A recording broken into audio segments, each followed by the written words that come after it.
चक्रासनाचे काय फायदे आहे आणि कशा पद्धतीने या स्पर्धेचं आयोजन होतं, काय मूळ उद्देश ठरवला? चक्रासन हे योगामधलंच एक पार्ट आहे, एक कठीण आसन आहे आणि उत्कृष्ट आसन आहे, ज्यामध्ये आपण चालू शकतो, धावू शकतो आणि ह्या आसनामध्ये जे होणारे फायदे आहे ते एक हाईट वाढण्यास परिपूर्ण मदत होते आणि हाईट वाढतेच. एकंदरीत आता लक्षात आलेलं आहे या मुलांच्या प्रॅक्टिसवरून आणि त्यांची एवढ्या वर्षाची प्रॅक्टिस, जे सिनियर विद्यार्थी आहे त्यांची हाईट पण चांगलीच झालेली आहे.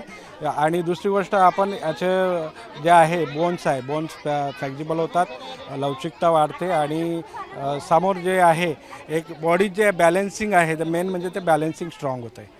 सर, आता ही स्पर्धा आयोजित केली आहे, किती स्पर्धकांनी सहभाग घेतलेला आहे आणि कशा पद्धतीने आयोजन होतं आणि काय उद्देश आहे? फक्त चक्रासन, कारण की योगाचे अनेक प्रकार असतात, पण चक्रासनात असे धावताना हे बॅलन्सिंग फार कठीण असतं, संतुलन साधणं. जी बॅलन्सिंग, आपण 2 पायावरच चालताना थोडं पायऱ्यावरून चाललं तर बॅलन्स बिघडते.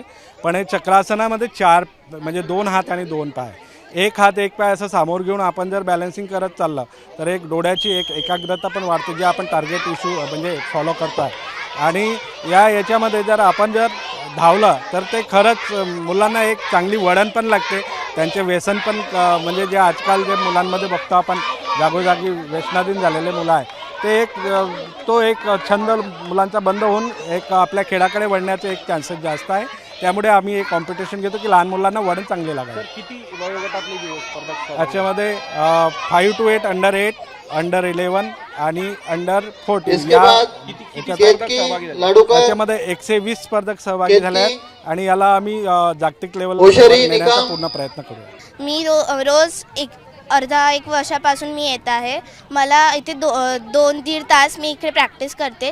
याच्यामुळे माझं फोकसेशन, कॉन्सन्ट्रेशन आणि सगळं खूप चांगलं जातं. फ्लेक्सिबिलिटी खूप जास्त वाढली आणि असं प्रॅक्टिस करतो तर मग अजूनही चांगल्याने होते आणि असं मजा येते. जेव्हा मित्रांसोबत भेटतो तेव्हा खूपच मजा येते. चक्रासन म्हणजे एकदम लवचिकता लागत असते, ती लवचिकता कशी आणली तू, कसा सराव केला तू या संपूर्ण चक्रासनात? येता धावताय तुम्ही सगळे, याच्यासाठी फर्स्ट प्रॅक्टिस मेन आहे. प्रॅक्टिसमुळेच सगळं हे होईल आणि अगर तुम्ही त्याला म्हणजे मनापासून एन्जॉय करणार तेव्हाच तुम्हाला चांगल्याने येणार. एबीपी माझा, उघडा डोळे बघा नीट.